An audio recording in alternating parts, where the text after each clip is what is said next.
నువ్వెంత నీ బ్రతుకెంత ఏంది దమ్కి ఇస్తున్నా అనుకుంటున్నావా? కాదు, వీడియో చివరి దాకా చూడు, నీకే అర్థమవుతుంది. నువ్వు సపోజ్ మీ ఊరు నుంచి హైదరాబాద్కి వెళ్ళాలంటే ఒక 3 గంటలైనా పడుతుంది. నువ్వు గంటకి 100 కిలోమీటర్ స్పీడ్తో వెళ్తే 3 గంటలు పడుతుంది. సపోజ్ విమానంలాగా 1000 కిలోమీటర్ స్పీడ్తో వెళ్తే ఒక 15 నిమిషాల్లో రీచ్ అయిపోతావు. అంటే ఆ స్పీడ్ ఎంతనో ఇమాజిన్ చేసుకో. అదే స్పీడ్తో ఏరోప్లేన్లో సన్ దాకా పోవాలంటే ఎంత టైం పడుతుందో తెలుసా? 19 సంవత్సరాలు. కానీ సన్ నుంచి మన ఎర్త్కి లైట్ రావాలంటే జస్ట్ 8 నిమిషాలు టైం పడుతుంది అంతే. లైట్ ఎంత స్పీడ్తో పోతుందో తెలుసా? 3 లక్షల కిలోమీటర్లు ఒక్క సెకండ్కి. అంటే నువ్వు ఇట్లా కళ్ళు బ్లింక్ చేస్తావు కదా, అట్లా కళ్ళు మూసి తెరిచేలోపు 3 లక్షల కిలోమీటర్స్ పోతుంది. ఒక్క సెకండ్కి 3 లక్షల కిలోమీటర్స్ అంటే ఒక్క నిమిషంకి ఎంత దూరం పోతుంది అది? ఒక్క నిమిషంకి 450 రౌండ్స్ చుడుతుంది ఎర్త్ చుట్టూ. ఎన్నో తెలుసా? 450 రౌండ్స్.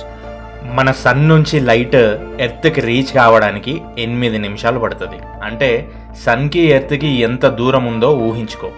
దాన్నే మనం ఆస్ట్రానామికల్ యూనిట్ అంటాం. సూర్యునికి ఇంకా ఎర్త్కి ఉన్న దూరంని ఆస్ట్రానామికల్ యూనిట్ అని అంటారు. ఈ ఆస్ట్రానామికల్ యూనిట్ అనే వర్డ్ గుర్తుపెట్టుకో. మన ఎర్త్కి 8 మినిట్స్లో వచ్చింది లైట్.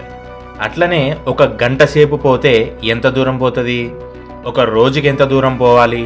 ఒక నెల రోజులు కంటిన్యూస్గా ట్రావెల్ చేస్తే ఇంకెంత దూరం పోవాలి అది?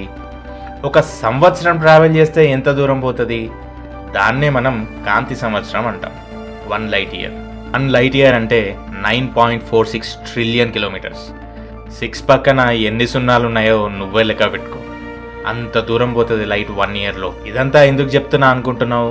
అంత దూరం వెళ్ళి అక్కడి నుంచి విశ్వంలో నువ్వు ఎక్కడున్నావో చూపిస్తా. నేను ఒక విమానం లాంటి యంత్రం ఇస్తా. సపోజ్ లైట్ స్పీడ్తో పోయే విమానం అనుకుందాం.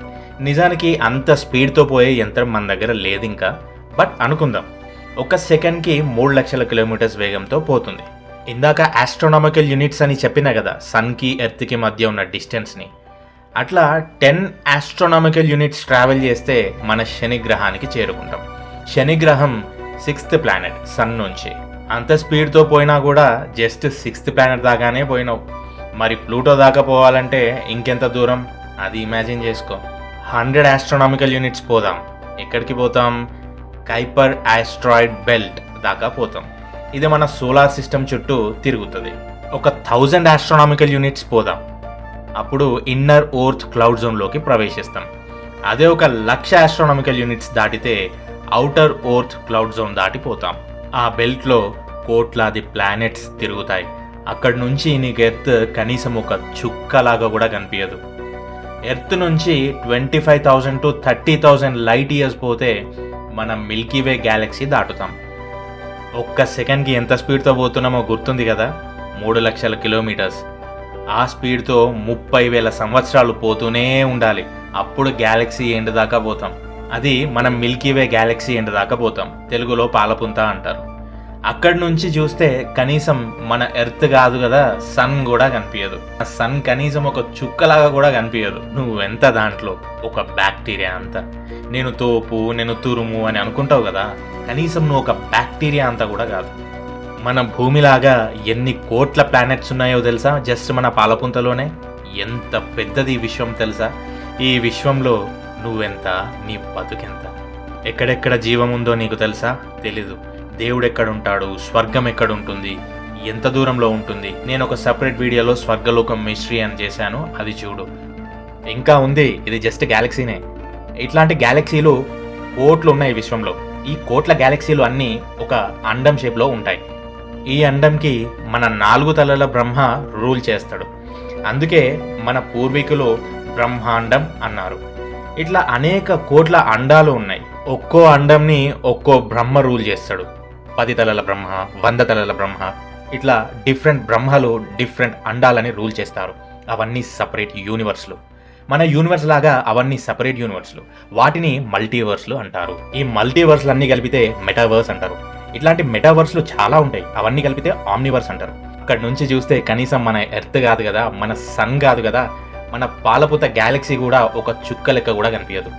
మీ ఊర్లో చెరువు ఉంది కదా, లేదా డ్యామో లేదా సముద్రమో ఉంది కదా, అక్కడికి వెళ్ళి ఒక చిన్న ఇసుక రేణు తీసుకొని చేతిలో పట్టుకో. దాన్ని 1,00,000 కోట్ల సార్లు కట్ చేయి.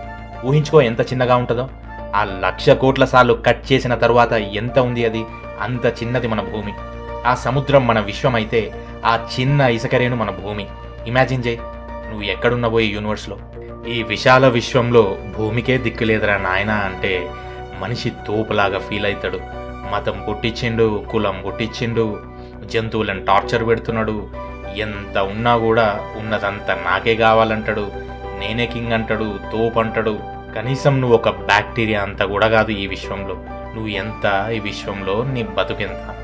అది తెలుసుకొని పొగరు, ద్వేషం, కుళ్ళు, కుతంత్రం ఇవన్నీ లేకుండా హాయిగా ఉన్న 4 రోజులు హ్యాపీగా జీవించు.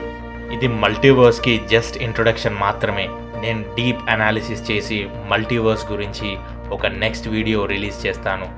అందులో క్లియర్గా మల్టీవర్స్ గురించి ఎక్స్ప్లెనేషన్ ఇస్తాను.